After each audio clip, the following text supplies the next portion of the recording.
What does a pharmacist do?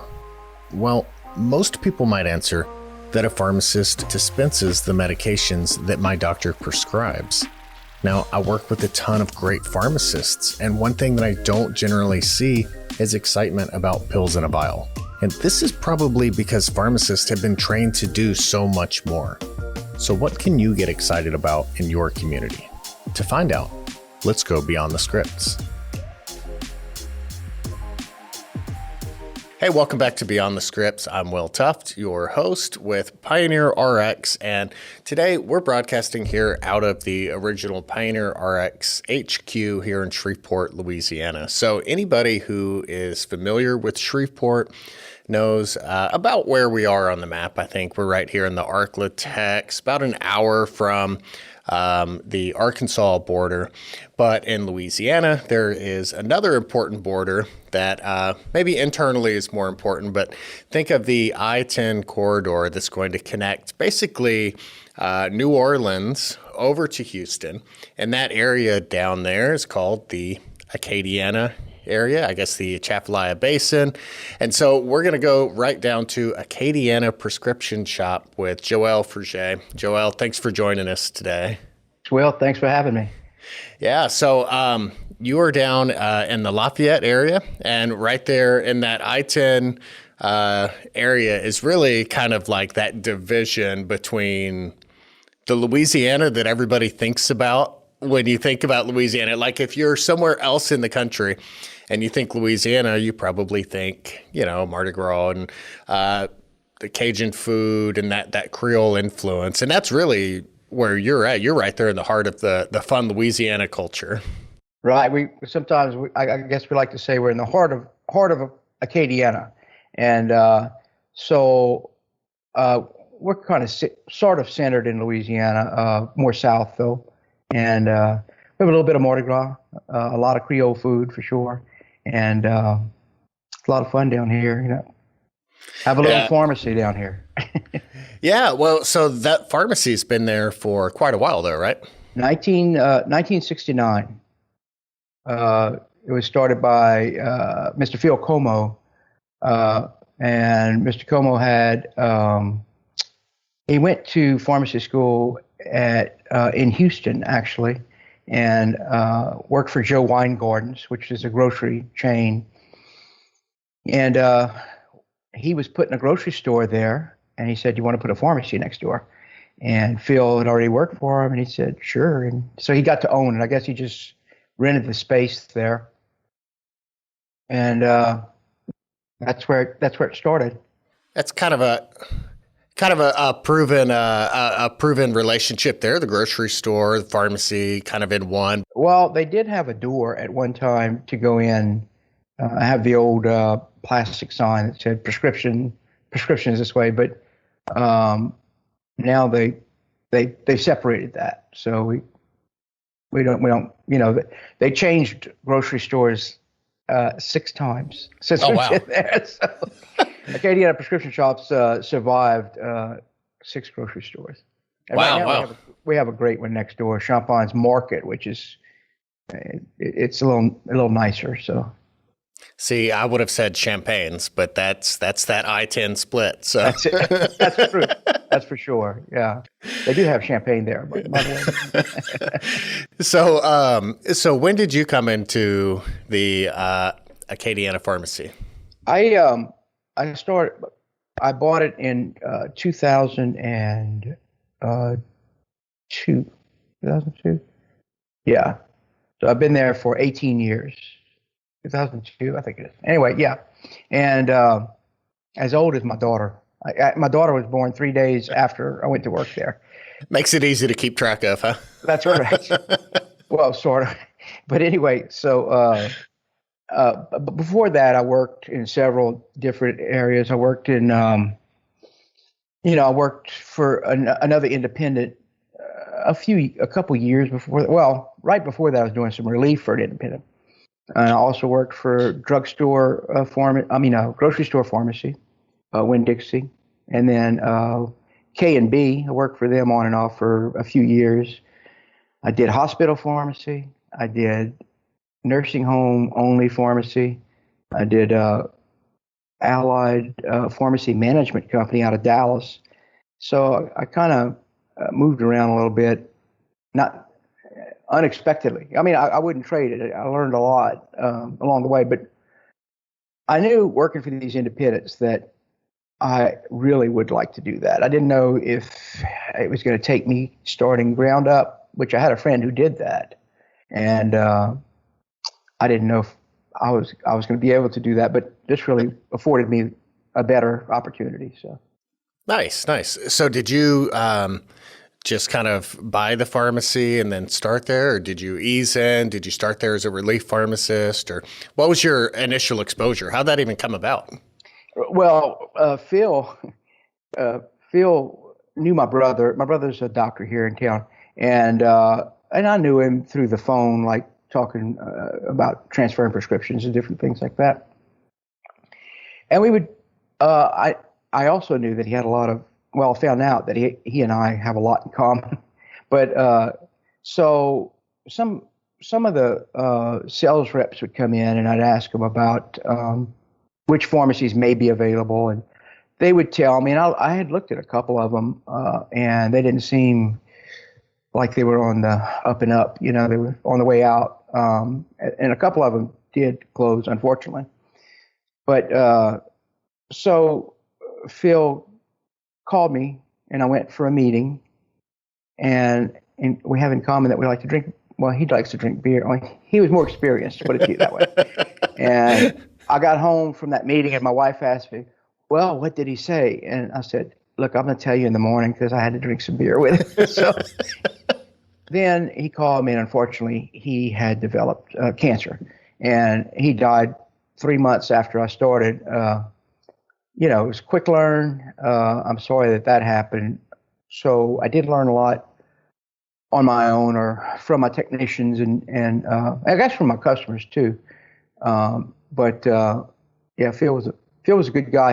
That's pretty cool. That's one of the things that, independent pharmacies, you have to kind of have that, that ear to the ground. And definitely if you are looking for that departure, it's important, I think, to really, communicate with the other pharmacists in your area because, I've heard so many stories where a pharmacy was like, looking for that exit strategy, and unfortunately, the opportunity that presented itself was, a big chain, and really that that super important part of the community then just kind of gets eroded a little bit. You kind of lose that piece of the heart of the community where, so many times there's other pharmacists in the area like yourself who are like, man, I would have loved to, carry that torch.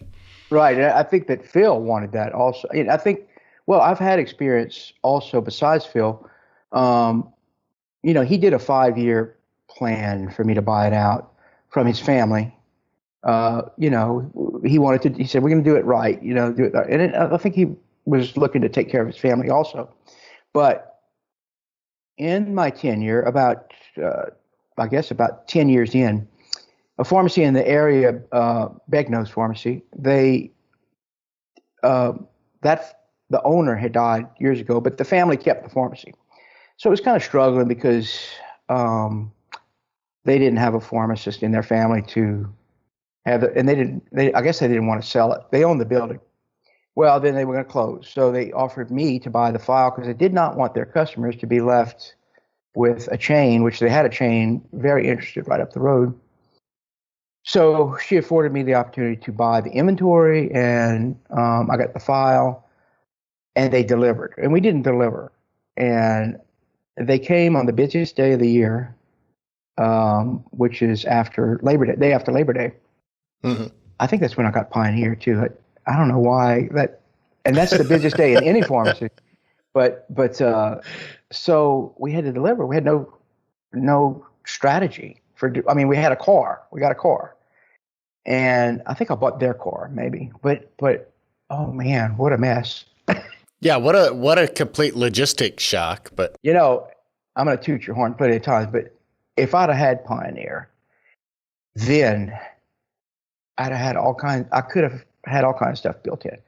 And back then, you know, they, if I told Pioneer, I need you during this time, they would have had somebody Skyped. They would have put a Skype, or which I know that, because like when we got Pioneer, it was like that. But anyway, so we started delivering because Yep. it's a good feeling, and you get a lot of thank yous for that. It's what is it, beyond the call of duty. I get not really. It's my customer, and I'm gonna take care of them. So I want them Yeah. to feel like they can get their medicine. Yeah, and so that's that's a store that's been there long enough that you're serving multiple generations of one family. So that's got to be kind of a neat connection there in your community. Yeah, my customers have been there before me. I tell them that. I said, well, you were here before I was. So, anyway, so yeah, they have. I mean, and the area is right in the center of Lafayette too. It's close to the hospital. I guess logistically with the grocery store too, and there's doctors' offices. It's a pretty good area. We've had a couple other pharmacies in the area. I guess it was kind of like Bagnose that the owner was not present, and I Yeah. think sometimes that might be. And I know, and I've heard that in pharmacy school they're really pushing independent. Uh, the kids think it's impossible. Man, I didn't know I was going to do this. And it takes a business person. I know one pharmacist who is the most successful pharmacist I know, and he was a business guy. He really was good at it. Sure. I'm not saying that I'm a pro at it, but I learn every day. We learn in pharmacy every day too. We don't know everything. So Yeah, that's one of the interesting things that I see with independent pharmacies is that, if you're going through medical school, there's an expectation that at some day, you may start your own practice. That's kind of the trajectory. And so the idea that as a pharmacist, you would say, oh, I'm going to have to go clock in for a franchise is, or a corporation's kind of, I don't know, it seems like you're leaving a lot of opportunity out there. But at the same time, once you get into independent pharmacy, you see so many different kind of business relationships between the pharmacist and his business. So you do see those pharmacists that are more separated from the bench and in the back end, working on new initiatives, working on community engagement, working on prescriber relationships and legislation and all of those things.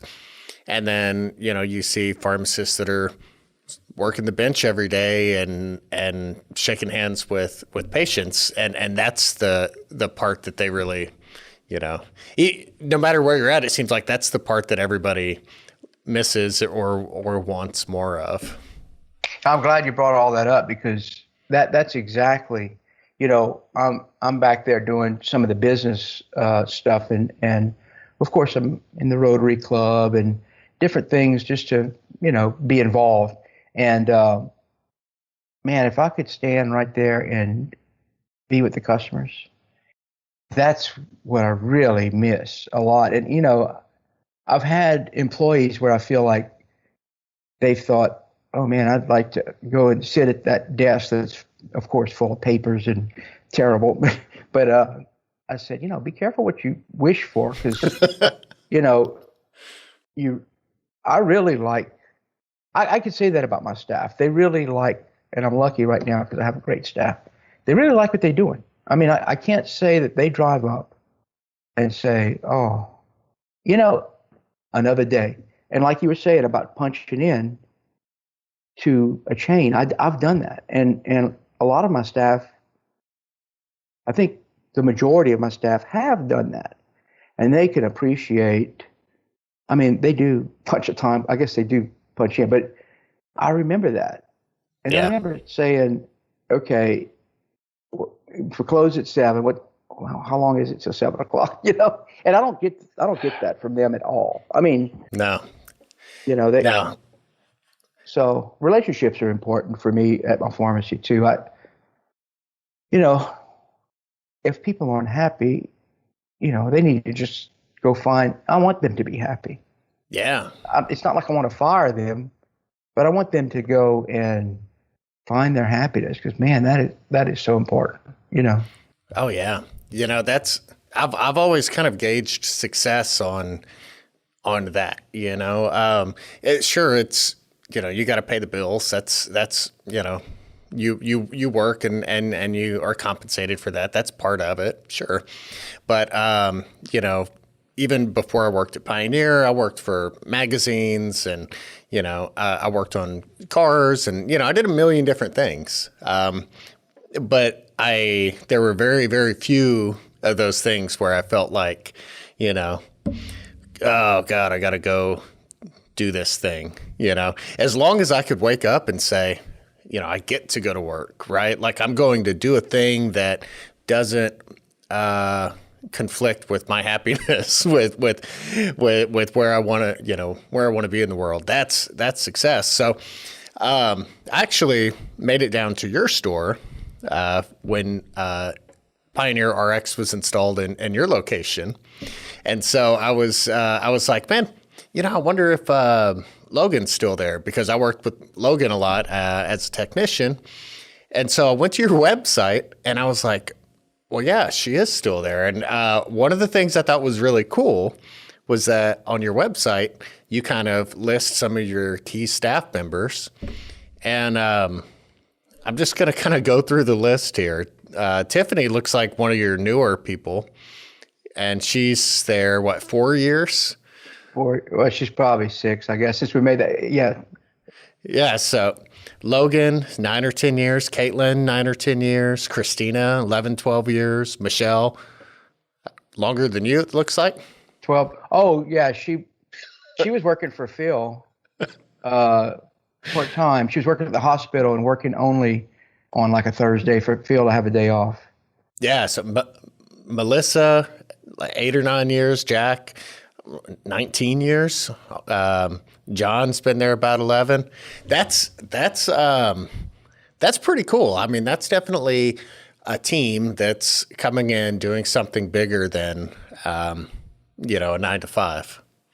Yeah, they they take care of each other, and in that, I think the customers feel comfortable that they're confident that we're going to take care of them. Christina's been there the longest, and you walk in the door and she says, "Oh, it's $5.95." She knows who the customer is, and they walk. But look, she knows more than that. She knows they come and tell her all their business. And I get jealous of the ones in the front sometimes because, I'm back there doing the of course the pharmacy stuff and checking their profiles or whatever, and the techs too. But the ones that are in the front are the ones who get to really know the customer. They're sometimes I can forget who the customers are. I say, man, who takes this one drug? We got one patient on this drug, and my cashier will tell me. I'm like, wow. Yeah, oh yeah, yeah.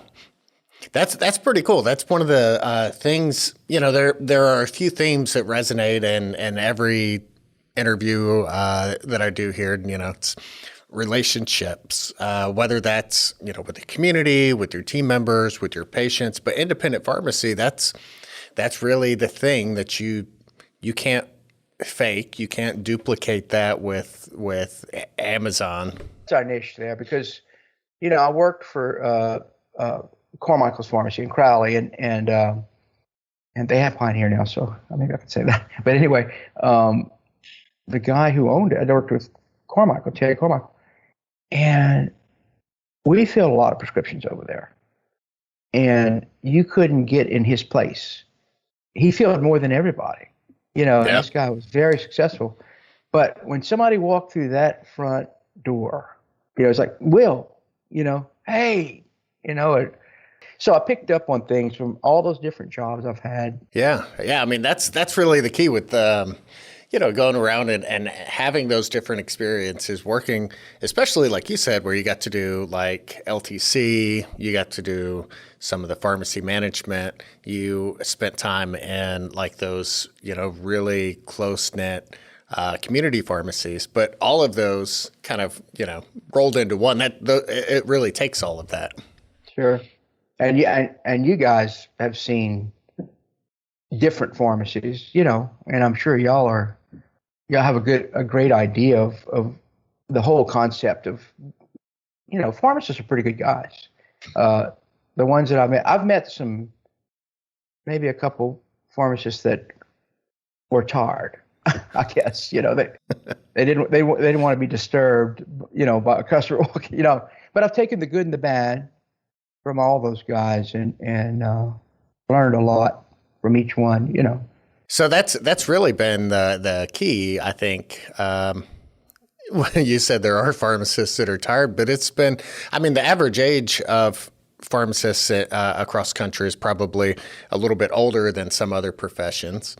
And then it's also an industry that's probably changed a lot more than other professions. So, there's definitely a learning curve where, at a certain point, it's like, no, I want to do things the way I do things. And you've had to stay agile if you want to stay successful in independent pharmacy. Look, when I walked into Acadiana Prescription Shop, we had 2 DOS computers. One on the counter, of course, so you could see the customer. The other was in a little narrow between 2 shelves. Mm-hmm. And myself and a technician were supposed to teach me how to do that in that little tiny area. We never really went to that computer. So we had really 1 computer and 2 telephones, no fax machine. Wow. I'm not saying I'm really old. I'm just saying some of the older pharmacists, what you were saying, they want to do things their way. Maybe Phil didn't want a fax machine, so he didn't have one. Mm-hmm. I was like, how can they function without? Well, it was kind of old. You want to talk about old school? That was old school. But Phil did a great business. He was a great businessman. But you have to stay on the cutting edge. To me, it doesn't have to change a whole lot. Oh, Pioneer has changed since I've had Pioneer in 2011. Is when I put it in, and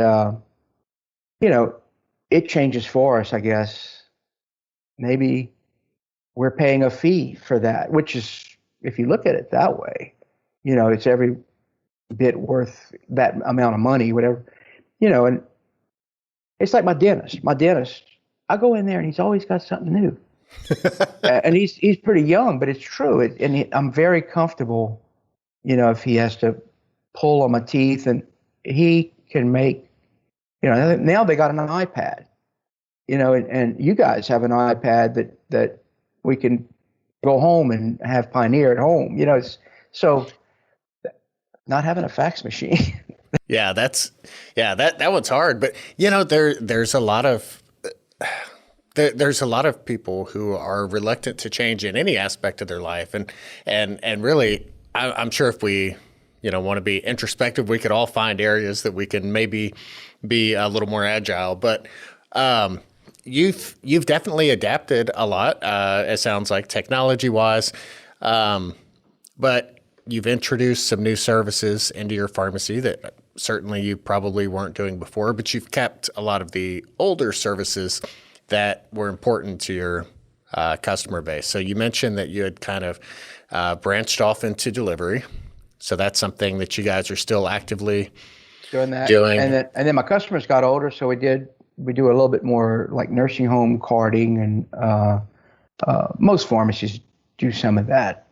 We do that for people who aren't in the nursing home also, but now we're doing compounding. I love to cook, so compounding was kind of like that. And so, and we have the software now that, my goodness, it was in there, and it was just nothing that I had to do. Yeah. I really toot your horn a lot, but that was okay. At first we were I guess we did do it when I had the old system. But we were writing the formula and our calculations all out on a piece of paper. But now I still do that for the calculations, and then we put it in the system, and man, we print out the formula, and it's like, the same every time. It works out so good. Great, isn't it? So how'd you guys step into the compounding world? What are you guys compounding mostly? Is there like a special, physician group or a niche like veterinary or? Not necessarily. We do a lot of hormone replacement. I guess, I don't know if everybody, well, some are probably doing we do some pain stuff like topical ketoprofen or something like that. And then we have a vet in the shopping center that we're in, and they may need something that is not available, and we make it into a suspension or something like that. But what happened was one of my customers, he was a well-known customer, and he was getting a product that was like $700 from us before Medicare Part D and all that kind of stuff. And he said, a friend of mine told me I can go across town and get this stuff made for like $80 or something. Man, I was on the next flight to compounding school. I mean, we learned compounding, but to do it efficiently, you had to go to school. And so I did that for a 3-day seminar or something like that, and came back and we started compounding a little bit more. We never advertised it because I was always scared. I was by myself. Yeah. So I was always scared that what if I have to be in the back compounding and I have to fill prescriptions in the front? I don't want to affect what this store has been doing. So we never advertised it, but word of mouth got around, and now we kind of put compounding on there. So, I mean, that's part of the balancing act, isn't it? Where you have to keep expanding your offerings or, sharpening your tool sets. And at the same time, you can't lose the secret sauce that's made your business successful, So I think one of the important keys is having that team you can rely on. But you're not by yourself now as a pharmacist. And that pharmacy, are you? Yeah, no. Now we have five pharmacists. Yeah, we have a couple relief people. We mainly got them during COVID, and so we had extra people in case something happened, But we kept them on. I mean, we have enough stuff to do with the compounding and with scheduling. And my youngest pharmacist is Melissa, and she was the most full-time pharmacist in the pharmacy. She came out of school knowing Pioneer, because guess what? Pioneer's doing at NLU or ULM. So she knew it pretty well. She had worked for me before, but not as a tech. She was just a cashier while she was in school a little bit. But man, she was a lifesaver. As a matter of fact, she worked as a cashier, as a pharmacist. When she came back right out of pharmacy school, I said, I'm short a cashier. So she started that way. And then she became a pharmacist in the pharmacy. So it really worked out good. She's really good. She does a lot of compounding too. That's really cool to, be the pharmacist, but have that that kind of route in the front of the store, those face-to-face interactions where, your point of sale team is really that, that personal connection to the patients a lot of times. So that's really cool. We all know how to do it. And I joke every time just to try to get myself out of trouble. I guess when I get on the point of sale that, okay, I might mess this up and the girls may get mad at me, but but really it's pretty simple, I guess, to do nowadays. So COVID is something that we all kind of talk about every conversation we have about anything, it seems like right now. But so many pharmacies had to adapt to COVID and figure out delivery, figure out curbside pickup, figure out how to communicate with their patients without having those, in-store interactions always. But you were kind of a step ahead of the COVID adaptations because Acadiana Pharmacy is home of the Toot and Scoot, which I thought was I was like, Toot and Scoot, what is this? Turns out you were ahead of the curve the whole time. Yeah. So, Well, sometimes we like to say that, Phil had the original drive-through, so 2 minutes, you got 2 prescriptions or 10, we can bring that thing inside, fill it up, have it ready, charge them, they can get going. People with mothers with children use that. It's a wonderful thing. And then we have delivery too. But one guy was telling me, my CPA, interesting enough, that the wait at the big box, so you have your prescriptions and you go in the line at the chain and at the chain drugstore, and they use that time to get on their iPad to read their emails. So if you're too fast, you may be messing them up. I said, well, that's different. Like I was always looking at it like, oh, you got a sore throat and you got a cough. And so you get your prescriptions, you come in Acadiana Prescription Shop, 2 minutes, you get your medicine, take your medicine, go home, go to bed. sure. So it's I thought that was always a good adjunct to the doctor's practice if you sent them to an independent pharmacy. I don't know why we're so much faster than the chains, but we are, Yeah. And I'll tell you what, there are terms now that are just kind of strange to me that we have, like the new normal is a term that we use now. 2 years ago, never would have thought new normal would be a thing we say, but there are elements of that, like having everything delivered, having my 6-foot bubble around me. I kind of like that. Not sure I'm going to give that up. I don't even mind wearing the masks.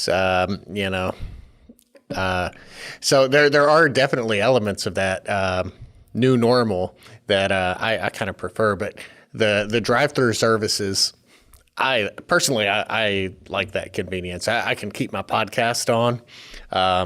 I listen to podcasts generally in the car, so I could just keep my podcast on and go about my day. So, and I guess in the oil center, that's what the area is called, where my store is, because they had a lot of oil field businesses there, their hub or whatever.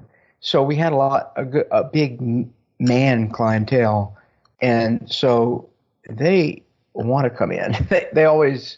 They want to come in and they want to see the people.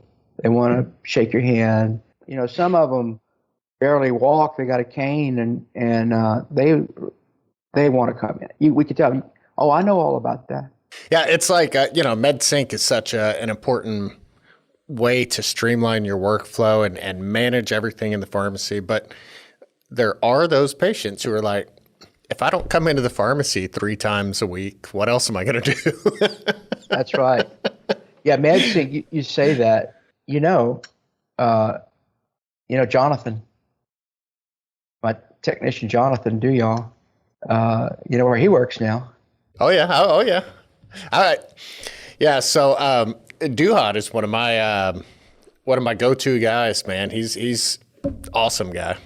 Yeah. I'm so happy for him that he's there, but, working for Pioneer, but he's, really he's called me, and I'm not really in his territory, or we talked, when he came to Lafayette or something. He said, you really need to look into MedSync. He said, y'all work so hard, and really it could be easier if you had all this stuff ready every day, and you can have like one person do all that. And so we're getting to that, Yeah, I mean, especially if you're already doing, if you're looking at packaging options, if you're doing those, which program do you guys use currently? We're just using the old punch out thing. The manual blisters. I'd like to compare the different ones. I forgot what are they called? I forgot. Meds on Time. No, yeah, Meds on Time is one. Yeah, there's a whole lot of options out there. Right, and yeah. I've been looking at. I get some emails about different ones, but I think I need to. And that's where you said knowing the other pharmacists in the area. They're all ready to help and tell you they'll tell you which one they have. Mm-hmm. And they'll say, but you know what? The other guy is doing this. And he said, I wish I had that one. But he had already gotten into the one he has. So he's not scared to tell you, maybe you need to call him and get that one, And so that's why you get that help next door, Oh yeah, absolutely. That's one thing. Independent pharmacists, they will, even if you guys are like a block away from each other, a lot of times where it seems like you'd be competition, you guys talk. There's some camaraderie there, and like we're part of a bigger thing, Sure. Yeah. But yeah, especially with having that drive-through, when you combine the blister pack, any kind of adherence packaging, and when you start to incorporate that appointment-based model where, we're doing a med sync, you're going to have all your prescriptions ready on time. I'll bring them out to your car for you. Man, that's moving to a different level of efficiency. Right. We're almost giving it to them. Yeah. A nurse bringing it in a little thing. You're right. Now that I look back on it, you're bringing all that to light, gosh, I guess the other thing about it, besides the convenience of the customer, is the convenience to us working. It's like there's so many things out there that can make it easier. I've been begged to get the robot thing, and I went to a couple of the robot makers. And I feel like some of the independent pharmacies who've gotten them, maybe good for them that it's supposed to do like 30% of your work for it, that you're the fastest moving drugs. Man, I really like having my people and them talk. It's kind of like having the IVR, the thing that answers the phone. And now, granted, we do get some crazy calls, like, what time is it? That's just certain people are having some issues, maybe. But if I was a doctor, nurse, customer, and somebody says, "Hello, Acadiana Prescription Shop," and it's a person, it's like, man, that's just so much better than. I know there's some convenience, and we do have some conveniences. We have an app, and we have where you can leave a message if we don't, if all lines are busy. But I think the talking on the phone is it takes a lot of our time. That could make us easier. That's something we're just sticking with right now. I'd rather have the people than the robot for right now. Well, that's really it, though, isn't it? You have to find that balance that works for your business and for your pharmacy, because not every pharmacy is the same. Not every independent's the same. In fact, I remember when I first started installing PioneerRx software, I went to a different pharmacy every week, 38 weeks a year for years. And I remember like the first one I went to, I was like, okay, a couple more of these and I think I'll have it figured out. And 5 years later, I'm like, okay, a couple more of these, I think I'll have it figured out, because they're all basically the same business, but they're so very independent and so very personal to their communities. So, what works in, New York City is going to be different than what works in Lafayette and versus what works in Ohio. So it is interesting. I tell you what was really cool was after I got my Pioneer software, Pioneer would have people call me to attest that I liked my system or tell them certain things back then. And I'd get calls from, and good for you, that I would get calls from the Virgin Islands and Hawaii. So when Jonathan went to work for him, I was like, oh, who gets to go to Hawaii, man? He said, or who gets to go to the Virgin Islands? I was like, maybe I want to do this Pioneer thing, but I'm sure it was work when y'all went to places. And I know he got to go to some very interesting places. Maybe not all the beach places, but they would call me and that's how, if you want to know about Pioneer, I don't know if we want to talk about that all, but it was, and I can say his name, I guess, he'd be fine. Peter Wolf, way down in Chauvin, at the end of the United States. I just got back from fishing over there, not with him, and he's an older guy, probably in his 70s. I guess that's not that old because I'm getting old. But he stayed on the phone with me for an hour and a half. I said, who has that much time to tell me about his Pioneer system? Pioneer sold it to me, but he sold me on it. He said, I can tell you everything about my pharmacy. Now, maybe he's a little more into it than I am. I don't use Pioneer near to his capacity. I don't know that anyone could. It has, you find your what you need is in there. But man, just him doing that I guess that's what I did when I would tell those other people. I don't think I stayed on the phone for an hour and a half, but it was very nice of him. And I need to go over there. It's been 10 years. But I knew his kids. I went to school with 3 of his kids. They were different ages, and they're all pharmacists. Yeah. And anyway, I have a small story. Do you want to talk about that a little bit? Sure. Or how I've done that? I went to a convention for Marsh&Dixon. Mad Days. Wholesale, yes. And they had Pioneer little booth, big giant screen, 52-inch screen. I was like, anyway, so I go in there and I said, man, I come back and talk to the guy who was working with me for me. And I said, this computer looks pretty interesting. Do you think we need to upgrade our computer? Because we do the scripts. We could do them with our thing. And he said, well, I did 300 scripts, and he was probably 4 ahead with the computer we had before they print. And so I was like, okay, let's get back to work. Pumping them out for another year. And then the next year or 1 year, I said, you know what? I'm going to send you. And I said, I want you to look at that computer thing for me because I liked it. And he said, so he went and he came back and said, man, that computer thing's not. And I was just like him. I said, I pumped out 300 prescriptions on this other. So he said, this is what he said. He said, it'll pay for itself. So in the meantime, a couple weeks or something before that, they stole my cash registers. They broke in and stole. I said, man, you could have stole some drugs, but you stole the cash registers. And I love my cash registers. So I need a POS system also because of those HSA cards or whatever they are. Sure.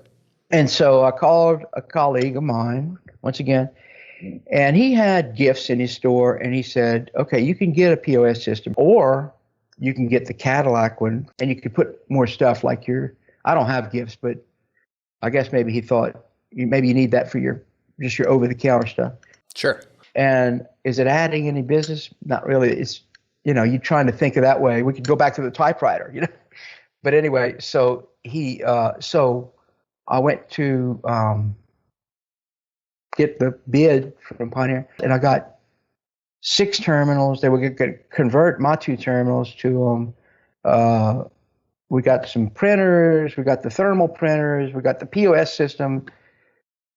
It was a no-brainer. And here was they had me at the Pioneer convention one time, a couple times.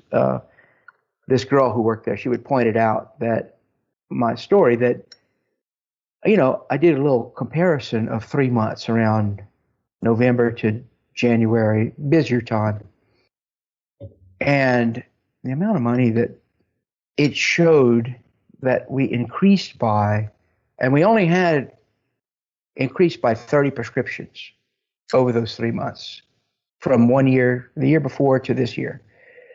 And the money was like $90,000 or something. Maybe my math wasn't too good or something, but I was like, so that's what my partner was telling me, that it would pay for itself. And I was like, man, because it won't let you, it'll tell you if you're losing money, which is Oh yeah.